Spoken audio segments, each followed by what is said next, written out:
SpaceX briefly touched a $2.97 trillion valuation this week. Days after its IPO, it briefly overtook Amazon to become the world's fifth most valuable company. And in the same stretch, it agreed to buy the AI coding app Cursor for $60 billion, all stock.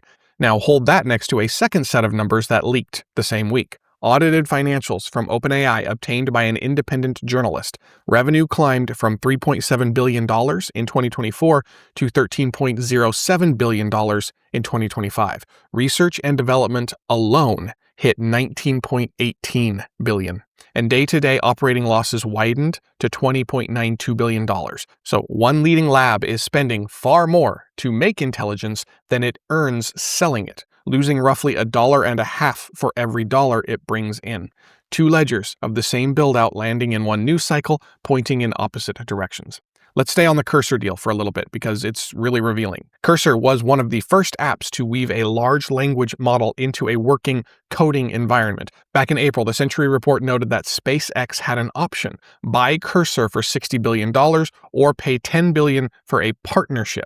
And this week it exercised the buy. But here's the texture. Cursor lost the coding race. Anthropic's Claude Code came to dominate that space, and reporting describes Cursor as struggling to break even, especially as Codex is now taking a huge chunk of that arena.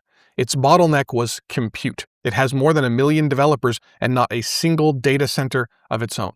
Analysts that were quoted about this were really blunt. The deal does not close the capability gap with Anthropic or with OpenAI. It buys one thing: access to developers who already trust the app every day.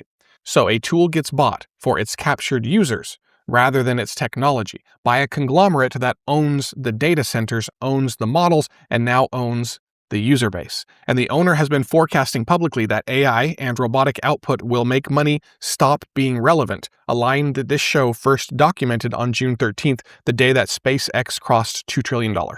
Apply the obvious skepticism to that forecast, but here's the payoff. The cost of producing intelligence keeps falling and reproducing itself across rival systems and open weights. A position that you buy on the bet that captured users stay captured is a bet on a window, and that window may close before the stock even settles.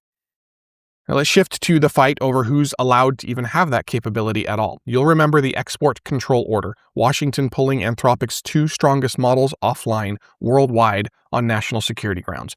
This past weekend, the talks at the Commerce Department closed without any resolution. The standoff is now at a confirmed impasse. And in the same window, the case that a blockade can't hold what it's trying to contain got very concrete. So let's start with Microsoft. It patched a flaw that it rated as max critical in Microsoft 365 Copilot. That's the AI assistant sitting inside Outlook and Office for millions of enterprise seats. Researchers at Varonis found it, and they called the exploit search leak. It could pull 2-factor authentication codes and other sensitive data straight out of emails that the assistant was asked to summarize. The root cause is prompt injection. A model can't reliably tell your instruction from a command that was smuggled into the content that it's reading. So the capability that the order is trying to fence sits in a quieter form inside software that's already shipping to millions. And now to the experts. Bruce Schneier of Harvard wrote in Wired that smaller, cheaper, open-source models can match the flagged capability with more sophisticated prompting, and other labs will match its creativity within months. And Anthropic itself told the Commerce Department that everything in the Amazon Red Team paper driving the order could be reproduced with OpenAI's GPT 5.5. Two things are being claimed here. The administration calls this a national security risk. The company calls the concern overblown. Both are positions from parties with something, obviously, to gain. So take neither at complete face value. But notice what neither side disputes. The underlying capability is general, incredible, and spreading. And the work that decides where it lands is building right alongside it. Anthropic warned that recursive self-improvement may be near, models beginning to contribute to the design of their successors, and they asked the field to consider a coordinated pause. Berkeley's Stuart Russell argued in The Guardian for a licensing regime with a minimum safety bar before release, the way that we handle nuclear plants, aircraft, and elevators, rather than waiting for a disaster to force it. And a new nonprofit called Sequent launched on a blunt claim: alignment is not on track.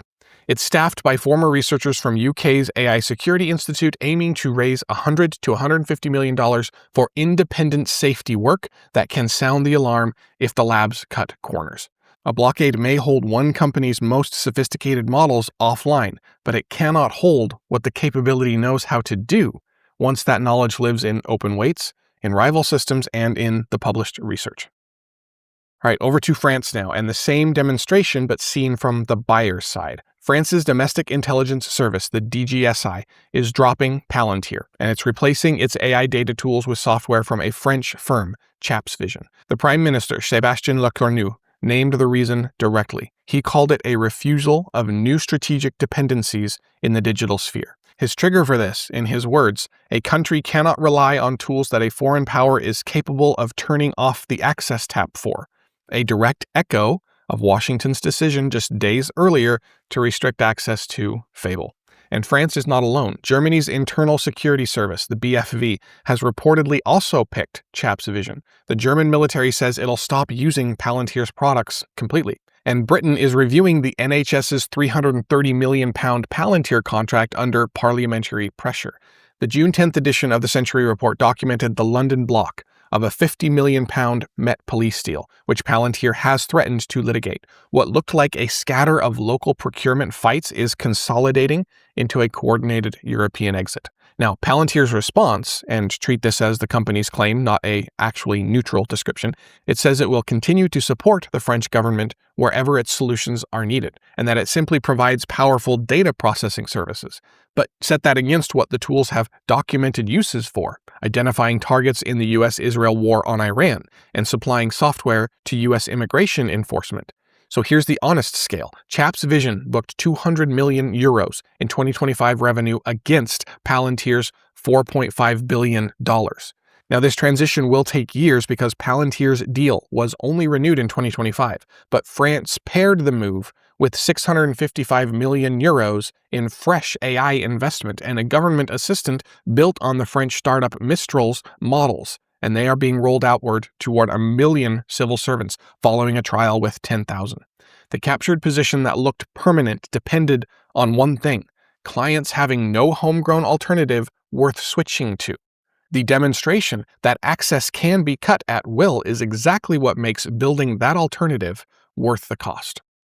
Okay, now over to the best news of the day, this one about power, the kind measured in gigawatts. On Monday, the federal government surrendered. The U.S. Court of Appeals for the First Circuit granted the Interior Department's own request to drop its defense of the offshore wind ban after attorneys general from 17 states and D.C. challenged it. The government chose to quit the case rather than litigate it further. So let's quickly review what that ban was. For most of the past year, the U.S. offshore wind story was federal obstruction. The administration halted 165 onshore wind projects under a national security review back in May, the same rationale that it has reached for again and again, including the export control block on those Anthropic models. A federal court, as we covered back on April 22nd, found that the wind permitting blockade was arbitrary and capricious. And think about the timing of it, too. We are in the middle of an AI-driven electricity crunch that's straining every grid in the country. Blocking new generation in that environment is self-defeating on its face.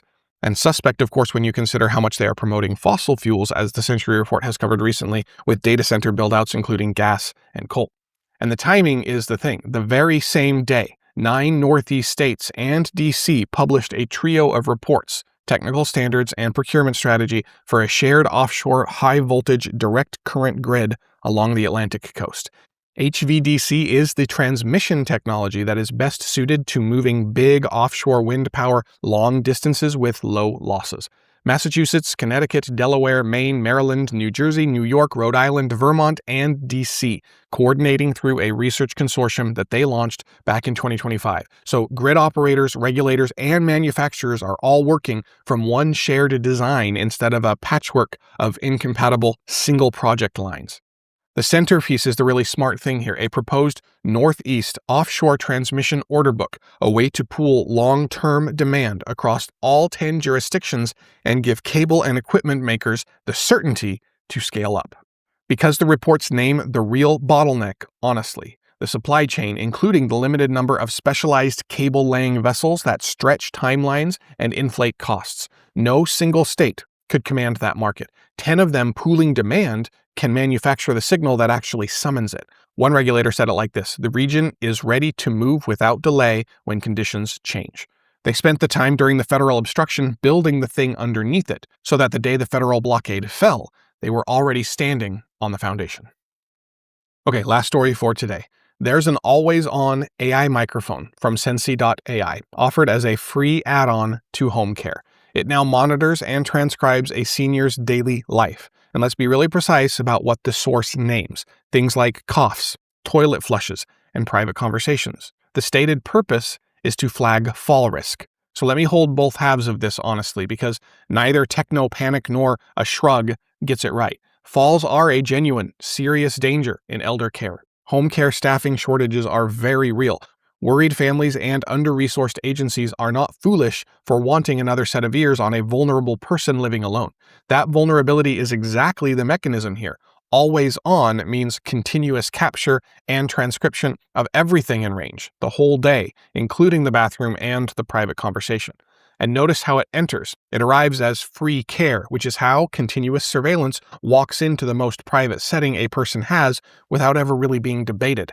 There's no national framework governing a device that listens to everything in a home, what consent looks like, or where the transcripts go. The capability exists, and the fall risk problem is genuine. What's missing is any rule for the listening.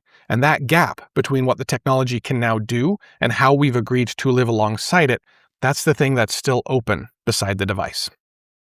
All right, let's bring it to a close today. One gesture ran through most of the day. A powerful actor demonstrating that it can cut off access, and that cut provoking the exact move in other countries that ends any leverage the move was supposed to have.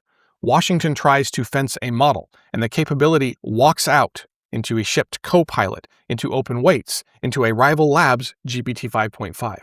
France gets shown that a US vendor's home government can flip the access tap and answers by funding its own analytics stack and dropping Palantir, with Germany and Britain moving the same way. And the captured user position SpaceX bought for $60 billion is repricing as the cost of intelligence keeps falling and reproducing in everyone's hands. The connecting image is almost physical. You shut one valve to starve everything downstream of it, and you force 100 new sources to open instead. Each alternative funded, each open model released, each domestic stack stood up, widens the pool of capability that no single actor can switch off again. And the clearest version of that involved no fight at all. 9 states and DC publishing the blueprint for a shared offshore grid the same day the blockade on it collapsed.